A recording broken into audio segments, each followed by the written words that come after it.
Welcome to my channel easy learning accounts. आज की इस वीडियो में हम एडजस्टमेंट ऑफ कैपिटल के पॉइंट को ही आगे बढ़ाएंगे और उसमें हम पढ़ेंगे अगर रिटायरिंग पार्टनर को हम लोन में ट्रांसफर न करके उस पैसे को कैश पे करते हैं एग्जिस्टिंग पार्टनर और फर्म में कैश कम पड़ जाए तो शॉर्टेज को किस तरह एडजस्ट करेंगे। और उसमें भी अगर क्वेश्चन कह रहा है कि balance should be kept in the cash balance also, तो इन सब चीजों को हम किस तरह निकालेंगे, किस तरह सॉल्व करेंगे वो हम सीखेंगे। क्वेश्चन को कराने से पहले मैं आपको शॉर्टेज निकालने का कैलकुलेशन का तरीका बता देती हूँ ताकि आप इसको स्क्रीनशॉट मार लें और जब मैं क्वेश्चन कराऊं तो आपको वो कैलकुलेशन इसी तरह समझ में आए। तो बेटा शॉर्टेज निकालने का जो हमारा तरीका होता है इसको कहते हैं calculation of shortage. Shortage means cash में पे कर रहे हैं रिटायरिंग पार्टनर को और बेटा इतना कैश हम पे नहीं है तो हम किस तरह से पे करेंगे एग्जिस्टिंग पार्टनर। तो हम क्या करते हैं, स्टेप 1 में जो हमारा एडजस्टेड कैपिटल दोनों पार्टनर्स की निकल के आती है, मतलब एग्जिस्टिंग पार्टनर की जो हमारी adjusted capital partners capital account में जो सीडी लिखकर आता है उसे लिख लेते हैं। तो adjusted capital of existing partner को लिखेंगे बेटा, 2 है 2, 3 है 3। उसके बाद जो हमारा रिटायरिंग पार्टनर है उसके कैपिटल में रिटायरिंग पार्टनर के जो एडजस्टेड कैपिटल है बेटा उसमें हम कैश बैलेंस को डिडक्ट करेंगे और अगर कोई बैलेंस टू बी केप्ट है तो बैलेंस टू बी केप्ट को ऐड कर देंगे। एक बार और सुन लीजिए, हमारे रिटायरिंग पार्टनर का जो कैपिटल है उसमें कैश बैलेंस को माइनस कर देंगे और जो बैलेंस टू बी केप्ट है उसे ऐड कर देंगे। बच्चे कह रहे हैं कि मैम अगर balance to be kept question में नहीं है तो क्या करें, तो बेटा इस पॉइंट को नहीं लिखेंगे। जो आंसर आएगा उसको भी हम तीनों पार्टनर्स के कैपिटल को ऐड कर लेंगे बेटा और जो हमारा आंसर आएगा ना उसको हम न्यू रेशियो में डिस्ट्रीब्यूट कर लेंगे according to the new profit sharing ratio. और फिर बेटा जो हमारा एक्चुअल में कैपिटल आया है वो और जो हमने निकाला है वो उनको कंपेयर कर लेंगे और टू कैश और बाय कैश या फिर अगर क्वेश्चन कह रहा है करंट अकाउंट से बैलेंस करो तो उससे एडजस्ट करेंगे और इस तरह से हम इस एडजस्टमेंट को पूरा करेंगे। ये बात शायद यहाँ समझ में ना आई हो लेकिन क्वेश्चन में अच्छी तरह समझ में आएगी, तो आप इसका स्क्रीनशॉट ले लीजिए ताकि आपको ये वाला पॉइंट क्वेश्चन करते में प्रॉब्लम ना आए। क्लियर है बेटा। अब हम जो क्वेश्चन कर रहे हैं वो है हमारा क्वेश्चन नंबर 54 टीएस देवान 2020। आप लोग बुक में है, आप बुक से देख लीजिए, नहीं तो मैंने क्वेश्चन को बोर्ड पे लिख लिया है। क्वेश्चन में हमें 3 पार्टनर दे रखे हैं ए बी सी और तीनों का रेशियो दे रखा है बेटा 3:1। बैलेंस शीट दे रखी है और एडजस्टमेंट दे रखा है, बी रिटायर हुआ है बेटा, प्रोविजन रेज हुआ है बेटा 1000 से, स्टॉक कम हो गया 10% बेटा, फर्नीचर भी कम हो गया 5%, अचानक से एक आउटस्टैंडिंग क्लेम हो गया बेटा 1100, क्रेडिटर्स कम हो गए हैं 6000 और हमारी गुडविल पूरी फर्म की है 22,000। और जो लास्ट पॉइंट है जो कि बहुत इंपॉर्टेंट है वो है B is paid in full, B को फुल कैश पे किया है brought by A and C, A और सी ने मिलकर इन सच अ वे, इस तरह से कि जो कैपिटल निकल के आया है एग्जिस्टिंग पार्टनर का बेटा वो ऑलरेडी न्यू रेशियो में कन्वर्टेड है। और एक और नई लाइन उन्हें बोली and cash in hand remain 10,000, मतलब जो कैश 18,000 है उसमें कैश का पेमेंट भी कर दो और फिर भी कैश बैलेंस हमारे पास रह भी जाए 10,000। ऐसी ट्रिक के साथ इस क्वेश्चन को हमें सॉल्व करना है। तो सबसे पहले बनाएंगे हम, क्या बनाएंगे बेटा, रिवैल्यूएशन अकाउंट। तो रिवैल्यूएशन अकाउंट में देख लेते हैं बेटा हम, ये हमारी डेबिट साइड हो गई, credit side particular amount. Revaluation account के सारे पॉइंट्स हमें एडजस्टमेंट में दिए होते हैं। पहला पॉइंट पढ़ते हैं, बी रिटायर, ये रिवैल्यूएशन अकाउंट में कुछ नहीं आएगा। सेकंड पॉइंट देखिए, provision raised bye 1000, provision firm की लायबिलिटी होती है, लायबिलिटी इंक्रीज मतलब फर्म का लॉस, तो हम टू प्रोविजन के नाम से लिखेंगे बेटा 1000। स्टॉक रिड्यूस हो गया 10%, तो बेटा ये भी हमारा लॉस है तो स्टॉक लिखेंगे और स्टॉक की वैल्यू 18,000 है, इसका 10% मतलब 1800। क्लियर है। नेक्स्ट देखिए बेटा, फर्नीचर दे रखा है 5%, तो हमने लिखा टू फर्नीचर और इसका वैल्यू का हमने 5% लेस कर दिया, मतलब 30,000 का मैं 5% लेस करूंगी तो वैल्यू आ जाएगी बेटा 1500। क्लियर है। नेक्स्ट देखिए हमें दिया हुआ है आउटस्टैंडिंग क्लेम, मतलब अचानक से होने वाली लायबिलिटी, तो टू आउटस्टैंडिंग के नाम से भी हम 1100 लिख देंगे। नेक्स्ट पॉइंट देखिए, क्रेडिटर्स रिटर्न बैक बाय 6000, मतलब जो कर्जा मुझे 30,000 देना था उसमें मुझे अब 6,000 का कर्जा नहीं देना, तो ये फर्म का फायदा माना जाएगा। और बाय क्रेडिटर्स के नाम से हम क्या दिखा देंगे बेटा, हम दिखाएंगे हमारा 6000 को हम यहाँ लिखेंगे, फिर 6000 को दोबारा से यहाँ लिखेंगे बेटा, इन वैल्यूज को ऐड करेंगे, वैल्यू आएगी 5400 और 6000 में से बेटा हम उसको माइनस करेंगे तो बैलेंस आएगा 600। क्योंकि बैलेंस डेबिट साइड आया है तो वो टू प्रॉफिट कहलाएगा और हम ब्रैकेट में लिखेंगे transfer to partners capital account. और इस 600 को हम ओल्ड रेशियो से डिस्ट्रीब्यूट कर देंगे 3:2:1, तो आंसर आएगा बेटा 300, 200 और 100। ए में लिखेंगे बेटा 300, बी में लिखेंगे बेटा 200 और सी में लिखेंगे हम 100। इस तरह से हमने क्या किया बेटा, जो हमारा प्रॉफिट आया था वो हमने क्रेडिट साइड और जितने भी लॉसेस थे बेटा वो हमने डेबिट साइड उतारा। 600 की बैलेंसिंग आई, उसको 3:2:1 से डिस्ट्रीब्यूट किया। अब बनाएंगे पार्टनर्स कैपिटल अकाउंट, तो देते हैं। अब बनाएंगे हम अपना पार्टनर्स कैपिटल अकाउंट, वही सीक्वेंस फॉलो करेंगे बेटा। और बाय बैलेंस बीडी से हम इसका बैलेंस लिखेंगे। ए का बैलेंस है 40,000, बी का बैलेंस 40,000 और सी का बैलेंस है बेटा हमारा 30,000। क्लियर है। General reserve for P&L balance sheet में चेक करेंगे, ये हमारी एक्यूमुलेटेड प्रॉफिट की एंट्री होती है। हमें जनरल रिजर्व दिख गया और हम बाय जनरल रिजर्व से इस 12,000 को बेटा 3:2:1 से बांट देंगे तो हमारी वैल्यू बचेगी 6,000, 4,000 और 2,000। क्लियर है बेटा, हमने जनरल रिजर्व बांट लिया। आगे बढ़ते हैं, एक्यूमुलेटेड लॉसेस चेक करते हैं, हमें कहीं नहीं दिखा। स्पेसिफिक फंड में workman compensation investment fluctuation check करेंगे, वो भी हमें नहीं दिखा। नेक्स्ट स्टेप होता है हमारा रीवैल्यूएशन की बैलेंसिंग। तो बैलेंसिंग बेटा किस चीज की आई थी, प्रॉफिट की आई थी। और प्रॉफिट की बैलेंसिंग हमेशा क्रेडिट साइड लिखते हैं बेटा 300, 200 और 100। रिवैल्यूएशन का प्रॉफिट भी हमने उतार दिया। उसके बाद हमारी नेक्स्ट सीक्वेंस को अगर हम याद करें तो हमारा होता है वो ओल्ड गुडविल का। बैलेंस शीट में एसेट साइड चेक करेंगे, क्या ओल्ड गुडविल है, तो बिल्कुल नजर आई बेटा गुडविल। और हम टू गुडविल के नाम से इसको डेबिट साइड दिखा देंगे। हम 10,000 को डिस्ट्रीब्यूट करेंगे तो बेटा पहले आएगा हमारा 5,000, उसके बाद फिर अगेन 10,000 का हम 2/6 करेंगे तो हमारी वैल्यू आएगी बेटा 3,333। तो यहाँ लिख देंगे 3,333 और 3, क्योंकि 0.3 है तो मैं उसको राउंड ऑफ नहीं कर रही हूँ, 3,333 को ही राउंड ऑफ छोड़ देती हूँ। बेटा नेक्स्ट है हमारा 10,000 का हम करेंगे 1/6, तो ये हो जाएगा 1 और ये हो जाएगा हमारा 666.6, तो इसका राउंड ऑफ करूंगी तो 1667 आ जाएगा, 1667। क्लियर है बेटा, 1 2 3 4 1 2 3 नहीं 1667 आएगा बेटा। क्लियर है। तो हमने ये 10,000 की गुडविल भी अपने डिस्ट्रीब्यूट कर ली। नेक्स्ट हमारा ऑर्डर होता है gaining partners capital account debit to retiring partner capital account. और मैंने आपको बताया था कि अगर क्वेश्चन में केवल ओल्ड रेशियो गिवन हो और न्यू रेशियो की कोई इंफॉर्मेशन ना हो तो ओल्ड रेशियो ही गेनिंग रेशियो और ओल्ड रेशियो ही न्यू रेशियो माना जाता है। तो यहाँ पर हमारा जो पार्टनर है वो बी रिटायर हुआ है और मेरे पूरे फर्म की गुडविल दे रखी है बेटा 22,000 का मैं 2/6 करूंगी तो बेटा मेरी वैल्यू आएगी 7,333। अब इस 7,333 को मैं gaining partners capital account debit to retiring partner capital account करूंगी। गेनिंग का यहाँ पर नाम आएगा बेटा, गेनिंग कौन है हमारा, गेनिंग है ए और गेनिंग है हमारा सी। और रकम हमेशा किसमें आएगी, रिटायरिंग में। तो रिटायरिंग कौन है हमारा, बी है, तो हमने बी में अमाउंट लिख दिया। सिमिलरली यहाँ पर रिटायरिंग पार्टनर का नाम आएगा बेटा और अमाउंट आएगा गेनिंग में। क्लियर है। तो 7,333 को हम डिस्ट्रीब्यूट करेंगे 7,333 into 3/4, 7,333 into 1/4। इसको सिंप्लीफाई करेंगे तो आंसर आएगा हमारा 5499। क्लियर है बेटा। अब इस 5499.9 इसको मैं सिंप्लीफाई करूंगी तो मैं राउंड ऑफ कर दूंगी तो वैल्यू आएगी 5500। तो 5500 यहाँ। अब इस 5500 को मैं इससे माइनस कर लेती हूँ तो रिमेनिंग वैल्यू भी निकल आएगी बेटा।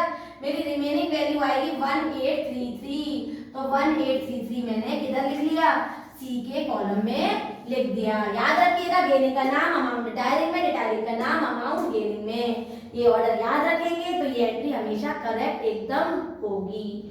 क्लियर है? अब मैं एक बार चेक कर रही थी मैंने सारी एंट्री की है कि नहीं। बिल्कुल कर ली, ये वाली भी कर ली, स्टॉक भी कर लिया, फर्नीचर आउटस्टैंडिंग कर लिया, क्रेडिटर कर लिया, गुडविल कर लिया और लास्ट एंट्री भी कर दी। लेकिन जो लास्ट लाइन है बेटा, ये एडजस्टमेंट की लाइन है, इसको मैं बाद में सॉल्व करूंगी। पहले मैं इसको बैलेंस कर लेती हूँ। ध्यान से देखिएगा बेटा, बैलेंस किस तरह से कर रहे हैं। बैलेंस के लिए बेटा मैं ऐड कर लेती हूँ, तो ये आ जाएगा 46300। इसको भी ऐड करूंगी तो ये हो जाएगा हमारा 7333, मतलब 335 और ये हो गया 151533। सिमिलरली यहाँ का ऐड करूंगी तो ये आ जाएगा 32100, 32100 यहाँ ले आए, 51533 इधर ले आए बेटा 46300 और इसकी मैं बैलेंस कर दूंगी।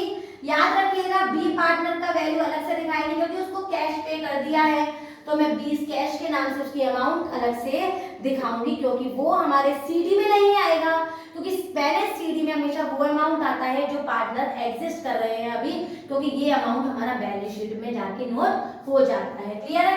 तो मैं 46300 में 10500 माइनस करती हूँ तो बेटा वैल्यू आएगी हमारी 6 7 8 9 10 11 12 13 8 और ये आ गया हमारा 35800। सिमिलरली मैं दूसरी वैल्यू मतलब 51533 में 3333 को माइनस करूंगी तो 002 और ये हो गया बेटा मेरा 848200 मेरी वैल्यू आ गई।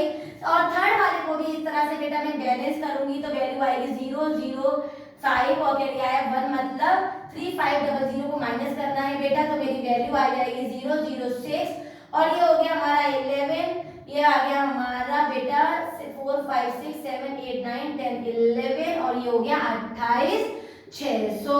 तो इतनी वैल्यू करने के बाद अब मैं इस सीडी को बीडी करने जा रही हूँ बाय बैलेंस बीडी 35800 और बेटा 28600 को हम नोट करेंगे। अब हम पॉइंट बिल्कुल वही फॉलो करेंगे जो मैंने अभी आपको शॉर्टेज का कैलकुलेशन बताया था।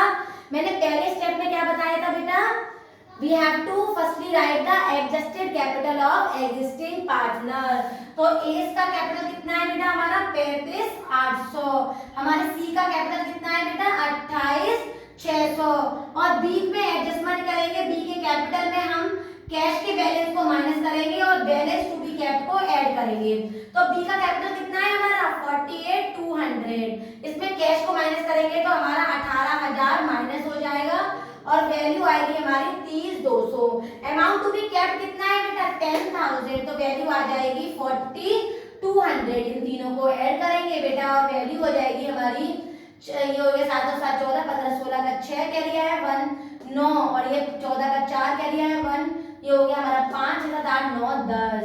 तो 104600 को मैं किस में बांट दूंगी बेटा न्यू रेशो में, तो 104600 का 3/4 करेंगे, 104600 का हम 1/4 करेंगे, डिस्ट्रीब्यूट कर लेते हैं बेटा 4 2 जा 8 और ये हो गया हमारा 2 4 6 जा 24 4 1 जा 4 और ये 26150। तो 2 बैलेंस सीडी बेटा 2 लाइन छोड़ के यहाँ लिखना और यहाँ लिख लेना हम आएगा हमारा 26150 और अगर मैं इसको 3 से मल्टीप्लाई कर दूं 26150 को 3 से मल्टीप्लाई करूंगी 0 5 15 का 5 कर आया 1 3 1 जा 3 हो आया 4 3 6 जा 18 का 8 कर आया 1 प्लस 78450 78450। एक बार ध्यान से देखिए मैंने इसे कैसे नोट किया है, मैं एक बार और बता देती हूँ आपको किस तरह से नोट किया है, कैसे कैलकुलेट किया है, ये आपको स्टेप से हमेशा याद रहेगा। मैंने क्या किया, जो बैलेंस सीडी था उसको बीडी किया, एग्जिस्टिंग पार्टनर का कैपिटल लिखा और उसमें जो रिटायरिंग पार्टनर है उसमें कैश को माइनस करके और जो बैलेंस टू बी कैप को ऐड करके उसका भी बैलेंस निकाला बेटा, तीनों को ऐड किया और न्यू रेशो मतलब 3:1 में इसको बांटा और 2 लाइन छोड़ के यहाँ पर मैंने इस बैलेंस को नोट किया। और अब हम करेंगे लास्ट में मैक्सिमम फिगर बैलेंसिंग, तो वो कैसे होगी ध्यान से देखिए, ये ज्यादा 78450 ज्यादा है तो 78450 दोनों साइड लिख लिया, 28600 ज्यादा है तो 28600 दोनों साइड लिख लिया। अब इसकी बैलेंसिंग करूंगी, यहाँ तो बेटा 2 कैश से कोई बैलेंसिंग नहीं आएगी लेकिन सी में आएगी बेटा 28600 में 26150 को माइनस करूंगी तो 4 और ये आ गया मेरा 2, तो 2450 यहाँ की बैलेंसिंग है, विड्रॉ होगा ये पॉइंट।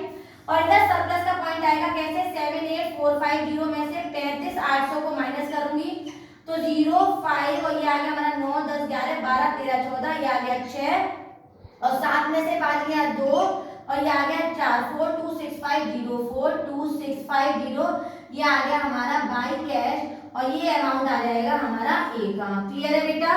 अब इसके बाद डायरेक्ट बैलेंस शीट बनाने से पहले ये समझ में तो आ गया होगा, कैश उतारा, जनरल रिजर्व वगैरह पॉइंट उतारे, लॉसेस दिखाए, रिवैल्यूएशन दिखाया, गुडविल बांटा, एडजस्ट किया, एडजस्टमेंट को नीचे उतारा, तीनों पार्टनर का शॉर्टेज निकाला, शॉर्टेज निकाल के बैलेंस किया, मैक्सिमम फिगर बैलेंसिंग से एडजस्टमेंट हमने कर दिया। कई लोग इसकी बैलेंस शीट डायरेक्ट बना लेते हैं, लेकिन आप एक शॉर्टकट हमेशा याद रखना बेटा, एक स्टेप बढ़ जाए लेकिन कभी भी क्वेश्चन में शॉर्टकट ढूंढने की कोशिश मत करना, बढ़ने दीजिए स्टेप के बढ़ने से कोई प्रॉब्लम नहीं है, लेकिन बेटा क्वेश्चन सही आना चाहिए। तो मैं ये कैश अकाउंट बना लेती हूँ, छोटा सा बनाती हूँ, यहाँ पर देखिए आप कैश अकाउंट बना लेंगे बेटा। कैश अकाउंट के लिए क्या करेंगे, सबसे पहले हम कैश बैलेंस उतारेंगे। तो कैश बैलेंस हमें कितना दे रखा है बेटा, 18,000। क्लियर है बेटा। अब देखेंगे जो हमें पेमेंट करना है पार्टनर का, तो हमें बी का पेमेंट करना है बेटा, कितना 48,200। बस ये दो पॉइंट उतारने के बाद क्रॉस बैलेंसिंग उतारेंगे जो हमने बैलेंस किया है। तो बेटा यहाँ हमने बैलेंस करा है ए में, तो लिखेंगे 2A, ये आ जाएगा 42650 और इधर हमने बैलेंस करा है सी में, तो लिखेंगे बाई सी और ये आ जाएगा हमारा 2450। अगर इसका बैलेंस वही आए जो हमें कैप्ट करके रखना है तो समझ लीजिए हमारा यहाँ तक का काम बिल्कुल सही है। तो चेक कर लेते हैं, इनका एडिशन आ रहा है 0 5 6 और ये आ गया 0 और ये आया 1 5 और ये 6 और इनका एडिशन है बेटा 0 5 6 0 और ये 5। अगर 50 60 650 में 50 650 को माइनस करो बेटा तो बैलेंस आएगा 10,000 बाई बैलेंस सीडी और हमारा ये आ गया 60650। एक बार और समझा देती हूँ, कैश बैलेंस उतारा और मैंने फिर पेमेंट करना था कितना बी को, वो कैश में उतारा और मैंने ये जो अमाउंट यहाँ पर बेटा बैलेंसिंग निकाली है इसको क्रॉस करके पुट किया और बैलेंसिंग आ गई मेरी 10,000। इसको मैं कहाँ फॉरवर्ड करूंगी बेटा, बैलेंस शीट में। तो ध्यान से देखिएगा बैलेंस शीट कैसे बनाएंगे हम। बैलेंस शीट बनाने के लिए हमेशा पुरानी बैलेंस शीट का ही इस्तेमाल करते हैं और उसको देखकर ही वैल्यू को बढ़ाते हैं और घटा देते हैं। तो बैलेंस शीट देखिए, सबसे पहले लिखेंगे हम क्रेडिटर्स। क्रेडिटर्स में कुछ हुआ था बेटा, बिल्कुल हुआ था, क्रेडिटर्स 6,000 कम हो गए थे तो क्रेडिटर्स में लिख देंगे 24,000। बिल्स पेबल में कुछ हुआ था बेटा, कुछ भी नहीं हुआ था तो 16,000 डायरेक्टली लिख देंगे। जनरल रिजर्व नोट करते रहिए, सीधे अपना कैपिटल उतारेंगे। कैपिटल बेटा ए का आया है हमारा 78,450 और बेटा सी का आया है हमारा 26,150। इनको ऐड करेंगे बेटा, 0 0 कह दिया है 1 5 और ये आ गया, हम इसको अलग से ऐड कर लेते हैं ताकि यहाँ जल्दी से हो जाए। 26,150 0 0 कह दिया है 1 5 और 1 6, ये आ गया 14 1 और ये हो गया 8 9 10। तो 104600 इसका एडिशन आ गया। उसके बाद चेक करेंगे कहीं कोई लायबिलिटी तो नहीं थी, तो याद आ गया कि एक लायबिलिटी थी हमारी 1100। ये हम आउटस्टैंडिंग के नाम से लिख देंगे बेटा। आप सोच रहे होंगे मैम आपने यहाँ पर ये वाली क्रॉस बैलेंसिंग क्यों नहीं पुट की बेटा, इसलिए नहीं पुट की क्योंकि मैं ऑलरेडी कैश में इसको एडजस्ट कर चुकी हूँ, तो यहाँ पर हमारा टाइम सेव हो जाएगा। इसको ऐड करेंगे 0, ये आ गया 0, ये आ गया 7 बेटा और ये हो गया हमारा 10 और ये 5 50 40 15 का 5 क्या लिया है 1 3 4 और ये आ गया हमारा 3 और ये 4 और आ गया हमारा 1,45,700। उधर की साइड देखेंगे बेटा कैश। कैश में हमने कितना बैलेंस निकाला था बेटा, अभी 10,000। डेब्टर्स में वो क्या कह रहे हैं, डेबिट रेस्ट बाय 1,000। तो 25,000 में मैं अगर 1,000 प्रोविजन रेज कर लेती हूँ तो बेटा वो आ जाएगा 4,000 और वैल्यू आएगी बाहर 21,000। स्टॉक में चेक करो बेटा, स्टॉक कम हो गया था कितना बेटा 10%। तो 18,000 में से मैं 1,800 माइनस कर दूं तो बेटा मेरी वैल्यू आएगी 2 और 7 6 तो ये आ गया 16,200। क्लियर है।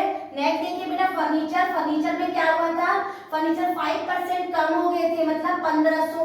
30,000 में से मैं 1,500 कम कर दूंगी तो वैल्यू आएगी 005 और ये हो गया बेटा मेरा 98 और ये हो गया 28,500। ये मेरा स्टॉक आ गया। नेक्स्ट देखिए, सॉरी फर्नीचर आ गया। मशीनरी में कुछ हुआ था कुछ भी नहीं हुआ था, सेम टू सेम वैल्यू लिख देंगे। और गुडविल बेटा हम ऑलरेडी एडजस्ट कर चुके हैं, तो गुडविल को हम नहीं लिखेंगे, इनकी वैल्यू करेंगे और इनकी वैल्यू बेटा वही आ जाएगी जो हमने इधर निकाला था। ये हो गया 15, 16, 7 और ये हो गया हमारा 15 और ये हो गया हमारा 5 और ये हो गया 4 और 1,45,700 दोनों साइड की वैल्यू आ गई। क्लियर है बेटा? और इस तरह से हम इसको नोट करेंगे और इस तरह से हम बैलेंस को निकाल लेंगे। क्लियर है? अगर इस तरह के क्वेश्चन आपको नहीं आ पाए, कहीं भी कोई प्रॉब्लम आ रही है बेटा, मुझे जरूर कमेंट करके बताएं, मैं उसको जरूर सॉल्व करने की कोशिश करूंगी और आपको बताऊंगी कि आप कहाँ गलती कर रहे हैं। वीडियो समझ में आई हो, सारे पॉइंट्स क्लियर हो गए हो, तो वीडियो को लाइक करें, शेयर करें और सब्सक्राइब करें। Thank you.